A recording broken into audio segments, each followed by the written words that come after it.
안녕하세요. 저는 시인이자 수필가입니다.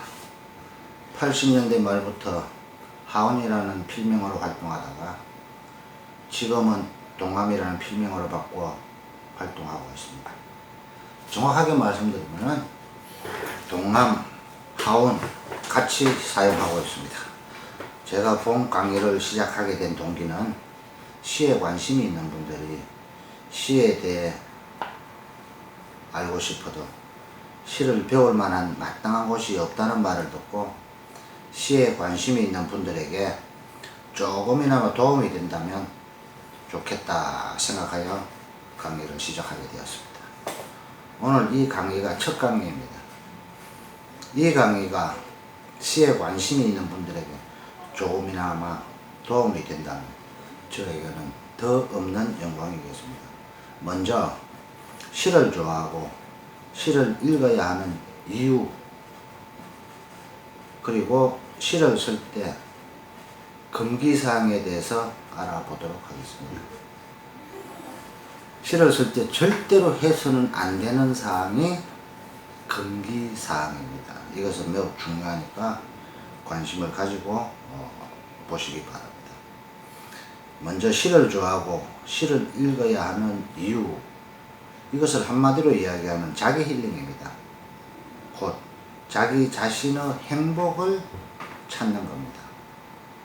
시가 돈이 되나요? 요즘 시가 돈이 안 됩니다. 소설도 잘 안 돼요. 수필도 잘 안 돼요. 글로서 돈 되는 것은 시나리오 밖에 없습니다. 영화 대본, 드라마 대본. 근데 왜 시를 좋아하십니까? 왜 시를 쓰고 싶습니까?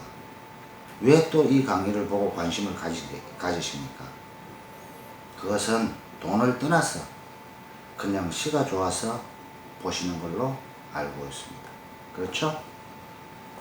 당신은 그냥 시를 좋아하고 시에 관심이 있을 뿐입니다. 시는 읽고 쓰는 것은 곧 자기의 힐링입니다. 자기가 행복하고 건강해지기 위해서, 뭐가? 정신적으로 건전해지기 위해서 쓰는 자기 힐링입니다. 사회적으로도 요즘은 인문학에 관심들이 굉장히 많습니다. 왜 인문학에 관심이 많을까요? 지금 우리가 살고 있는 사회는 기계화 중심으로 돌아가고 있습니다. 인간관계의 중심이 점점 열버지고 있습니다. 컴퓨터. 지금 이것도 아마 여러분들이 컴퓨터나 그렇지 않으면은 전자기기를 통해서 핸드폰이겠죠? 보고 있을 겁니다. 그러다 보니까 개인주의가 상대적으로 굉장히 팽배해지고 있습니다. 여기에 따라서 인간성이 조금씩 잠자기 시작했습니다.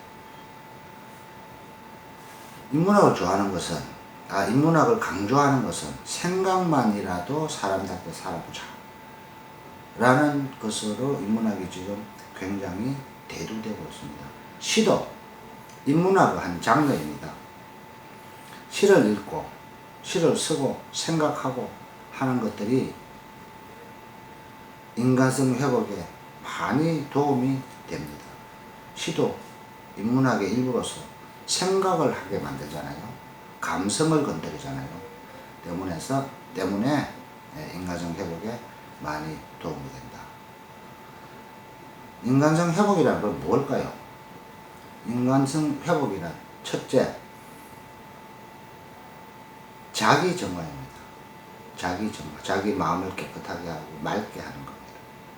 그 다음에 자기 힐링입니다. 먼저 심리적 힐링이겠죠.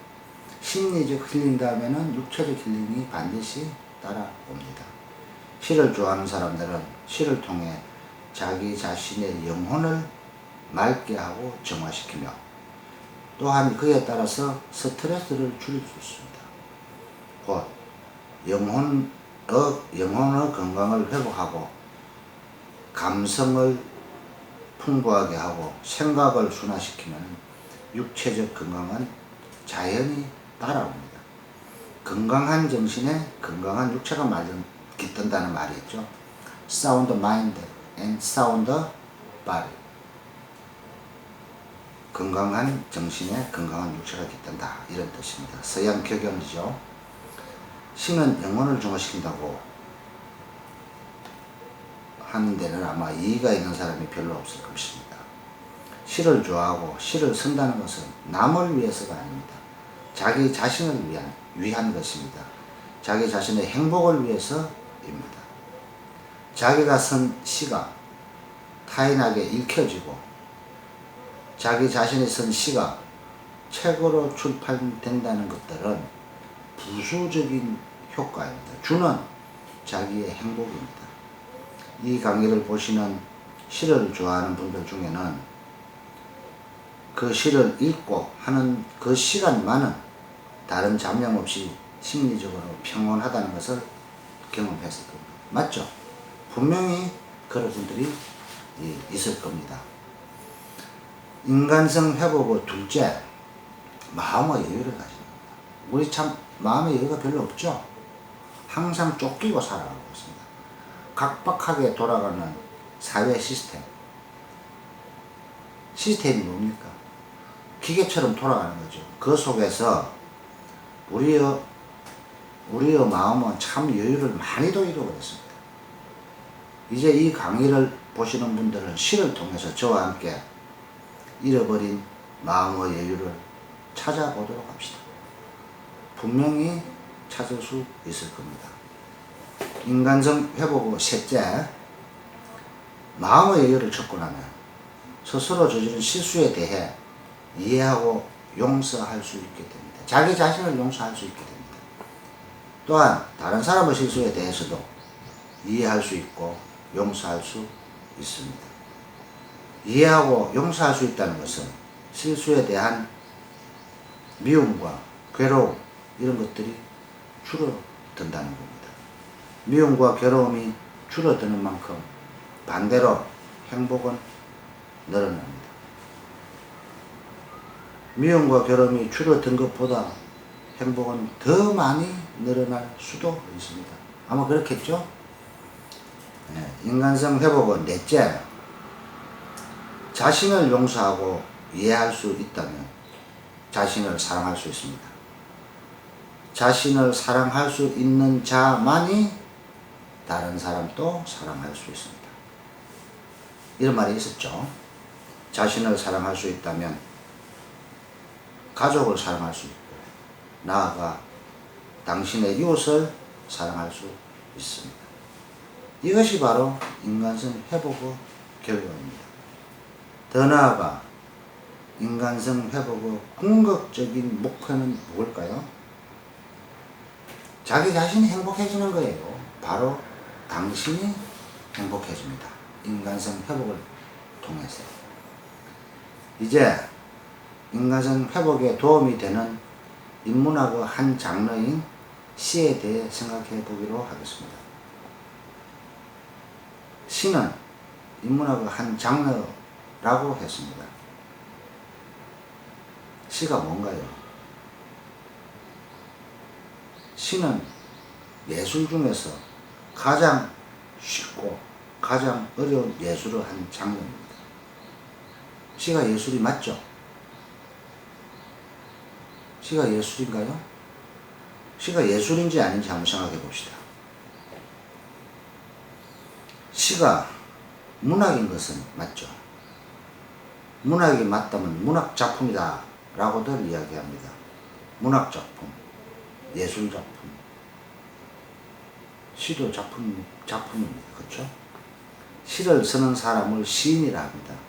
시인도 작가죠. 화가, 수필가, 조각가, 문필가, 음악가, 이런 사람들 예술인 맞죠? 시도 시인이고 작가입니다. 그렇다면 시인도 예술이고 시도 예술인입니다. 예술 중에서 가장 쉬운 것이 시를 쓰는 것이다 라고 했습니다. 왜냐고요? 시는 종이와 펜만 있으면 쓸 수 있으니까요. 그렇죠? 또한 가장 어려운 것도 시를 쓰는 것이다 라고 했습니다. 시는 문학이라는 표현을 통해서 음악적 요소와 음악적 요소, 회화적 요소가 결합된 것이다. 회화적 요소, 음악적 요소는 음악가죠. 회화적 요소는 화가입니다. 시인은 이것까지도 표현을 할 수 있어야 시인이 될 가능성이 많겠죠. 어떤 시를 읽을 때 그 시에서 표현한 전경들이 머릿속에 떠오르고 연상이 돼요. 이런 시를 읽은 적이 있죠. 이것이 바로 회화적 요소, 화가적 요소입니다. 혼자서 시를 쓰는 것은 쉽습니다. 그러나 그 시가 다른 사람들에게 읽혀지고 또 다른 사람들에게 공감 주기는 상당히 어렵겠죠. 바로 이것이 문제입니다. 다른 사람에게 공감을 줄 수 없는 시는 혼자만의 시일 뿐입니다. 우리가 시를 쓴다, 시인이다 하는 것은 그 시를 읽는 사람들, 즉 독자들에게 공감을 줄 수 있어야 시인이다 라고 말할 수 있겠죠. 이 강의의 목표는 첫째, 시를 읽고 해석하는 방법을 알려드릴 것입니다.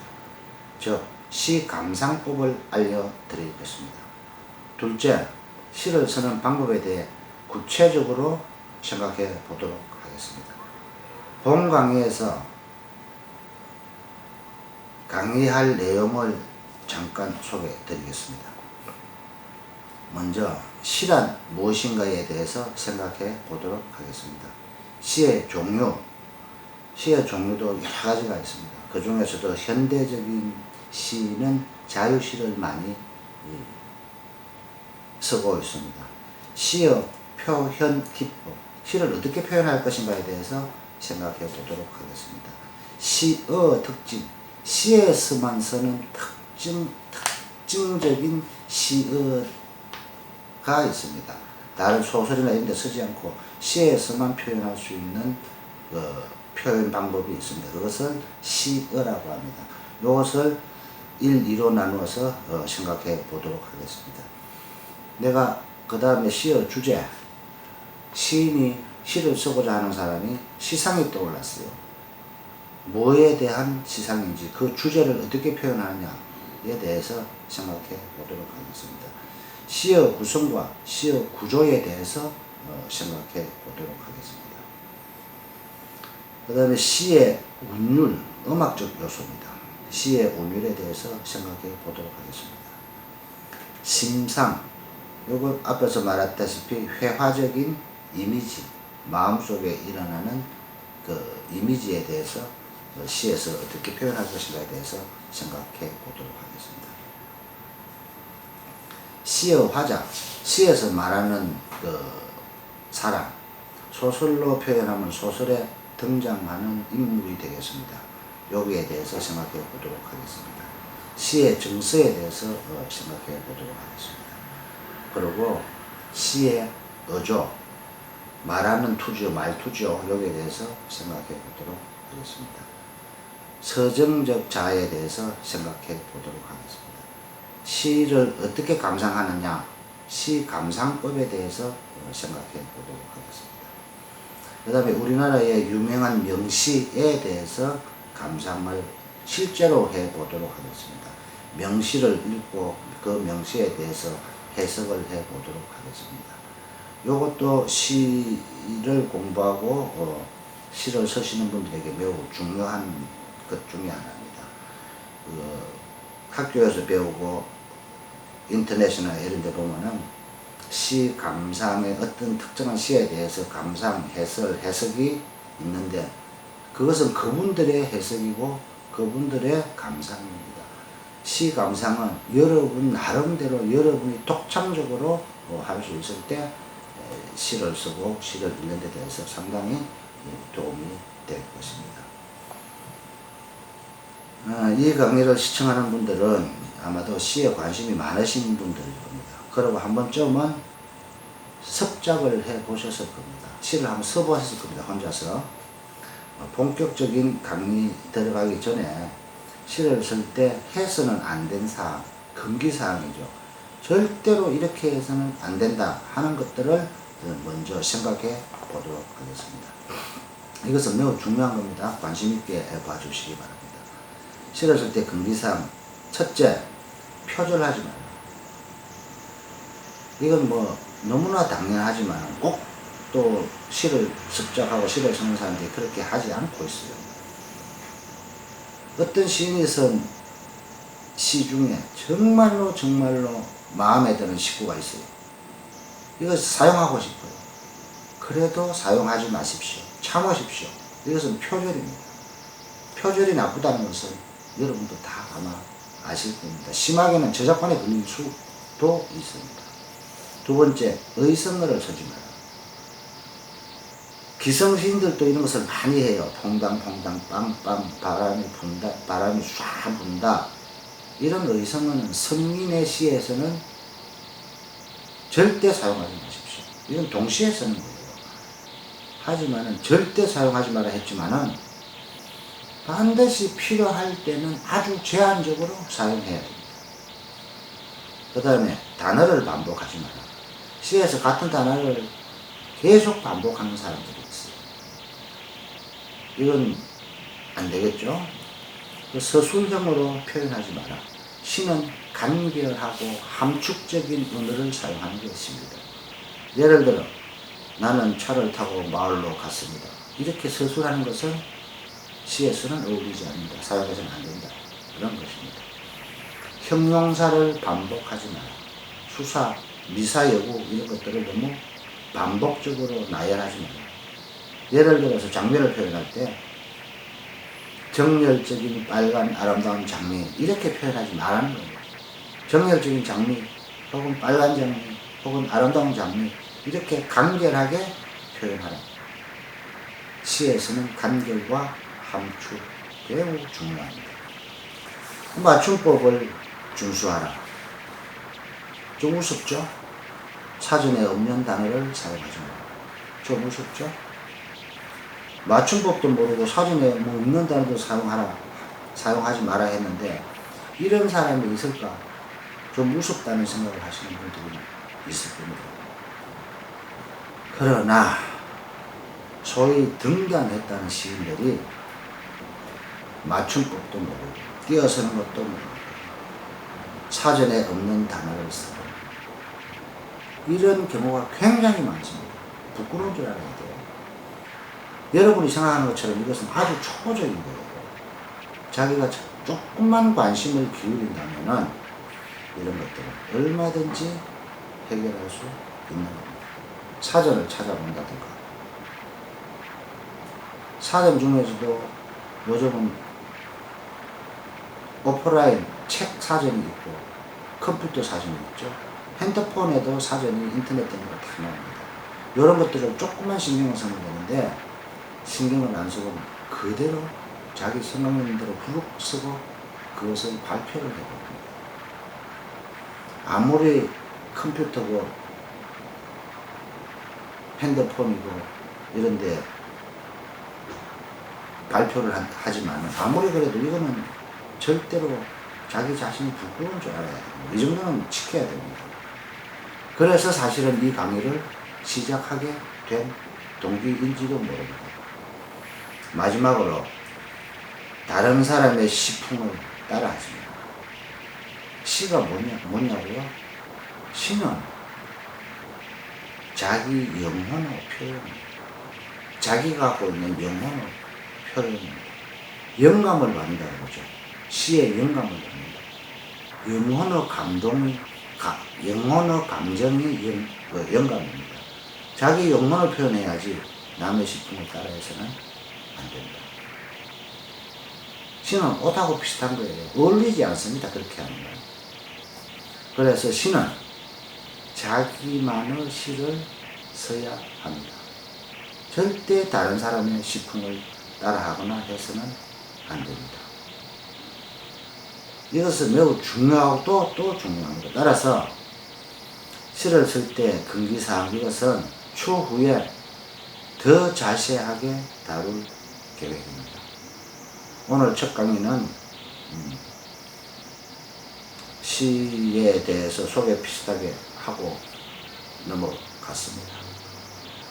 첫 강의는 여기서 마치고 제 2강부터는 본격적으로 시란 무엇인가, 시를 어떻게 써야 되는지 기법이라든가 방법 이런 것들을 자세하게 다루도록 하겠습니다. 감사합니다. 마칩니다.